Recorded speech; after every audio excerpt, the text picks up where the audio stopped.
1 year ago today, I debated Michael Ketchmark, the lead plaintiff attorney in the Sitzer-Burnett case. And during that debate, we debated many things. We argued, I spilled the beans on a whole lot of things that probably aggravated him, which I don't feel bad about.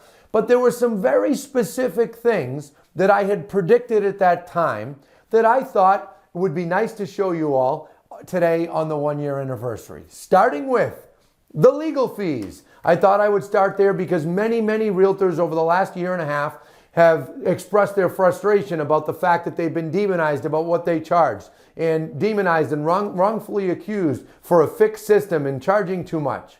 Well, during that debate, I had told Mr. Ketchmark that him and his lawyer friends would be paid somewhere between $300 and $400 million.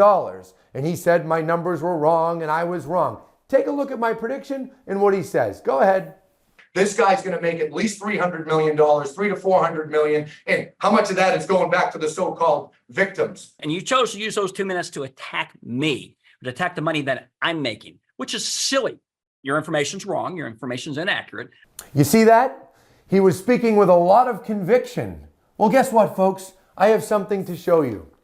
Professor Tanya Monasteri, who is a law professor from Buffalo, New York, dissected this case. And actually, she disagreed with both sides on different things, but one of the areas that she went deep on is the legal fees. And she expressed essentially what I expressed in the debate was this is a complete scam and a money grab for the lawyers, and the so-called victims, the class plaintiffs, don't get much. Well, take a look what she says on page 97. Plaintiffs' attorneys are seeking approximately $333 million in fees plus $16 million in expenses. Then she goes on, and she says any amount greater than 10 or 15% would constitute an unwarranted windfall and would be grossly disproportionate to the so-called relief provided by class members. Well, guess what, folks? Everything I have heard and seen from all the lawyers that have been involved tell me the $333 million plus the $16 million was approved. So my prediction wasn't wrong. Now let's take a look at the parts when Michael was criticizing the industry, criticizing how things done, and he honed in specifically about sellers paying buyer brokerage fees. And he said, find me another industry that does that. It shouldn't be done. It should change. And he mentioned it in many different places in the debate, but this part in particular, I want you to see. Go ahead, take a look. You name another industry in our country where this occurs. And what I want to hear from you today, on behalf of the industry, which you're defending, why does that happen? Why should you ever pay for the commission on the other side? Let them do it on their own. So as you can see there, Michael got pretty fired up and he was saying, why does that happen? Why does that happen? Well, I explained to him in the debate why that happens. The mortgage finance system does not allow buyers to finance their commissions. Take a look.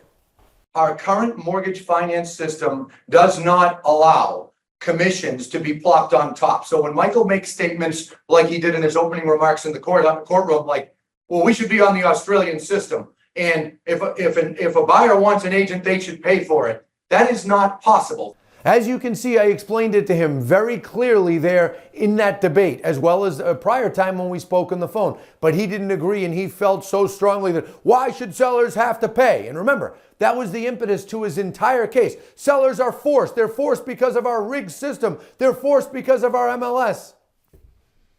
Here we are, nearly 6 months post-settlement, and guess what? More than 90% of the time, sellers are still paying the buyer broker fee. Why is that happening? Because as I said in that explanation, mortgage companies do not allow buyers to take the amount of commission that they want or need to pay to their buyer brokerage and put it on top of their mortgage. It's not allowed. Sellers know this, listing agents know this, buyer brokerages know this, buyers know this. So as a result, what we're seeing in thousands upon thousands of sales that we're monitoring, over 90% of the time, the seller is agreeing to pay it. Even in multiple offer situations, when a seller has many different offers to choose from. So as I predicted then, that's what happened. And why is it so important? I want to repeat it a little bit. It's important because this was the impetus to their entire case. Their whole antitrust argument was sellers are being forced. They're being forced because of the MLS. Well, guess what? Here we are 6 months post-settlement. Sellers still aren't being forced. MLS doesn't have compensation mentioned anywhere in it. And guess what? It's still happening the same way. So the same argument that I made then, I'll make now, and I'll add to it that it was all for nothing. There's no good that came out of this, no good that came out of it. All that happened is they walked into our industry and they walked out with $1 billion, and they're getting $333 million.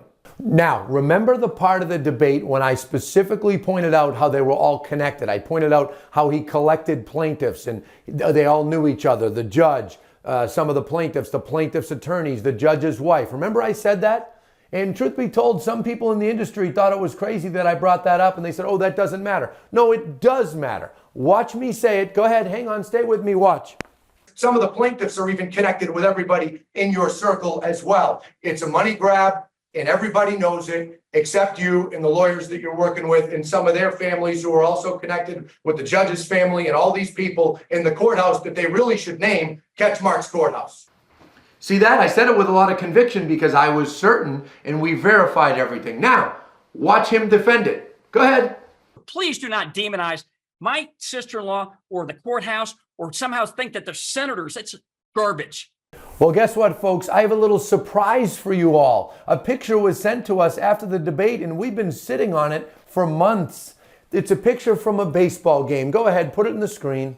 Look at that. Isn't that nice? Judge Bo, his wife, Andrea Bo, Matt Demeron, one of Michael's counterparts, one of the attorneys. They're all at a baseball game together on September 29th, 2017. And that's just one picture that happened to become public. There it is, folks. You just saw the picture, and it proves exactly what I said in many videos and in the debate, which is they all knew each other. They all had this plan. They pulled it together. They pulled together fake plaintiffs to go in there and cry that they were harmed. I said it before, I'll say it again. The case was a scam. The verdict was a wrongful verdict, but that does happen. But folks, it's over. The settlement was reached. The settlement was approved a month ago in December, and all of us in the real estate industry have to move on. And I know I need to take my own advice on that, hence why I really haven't talked about it for the last 8 months. But I couldn't resist the temptation of coming out with this today, considering that it was 1 year ago that I debated Mr. Ketchmark. And I will admit, I think that was good of him to do it. I think that took some guts to face the whole industry that he knew was mad at him, and I commend him for at least that. But I wanted to point out those 3 specific things. As I mentioned, there's many others. I could have picked this thing apart a year later and had a 30-minute video, but I didn't want to do that. We felt it was best to just show these 3 items. Now, moving forward, there's some other cases going on. I did something on the MLS PIN case the other day. Stay tuned in to recases.com, and you can see all the videos that I've done right back to the beginning. In addition to that, for brief updates, you can follow me on, or more periodic updates, follow me on Instagram, and now I'm even tweeting on Twitter. So that's all, folks. Good luck. Happy home selling. Let's keep doing what we do best, helping buyers, helping sellers, tenants, landlords, doing what's in the best interest of the client, as we've always done before the case, during the case, and now after the case. Thank you all. Happy 2025.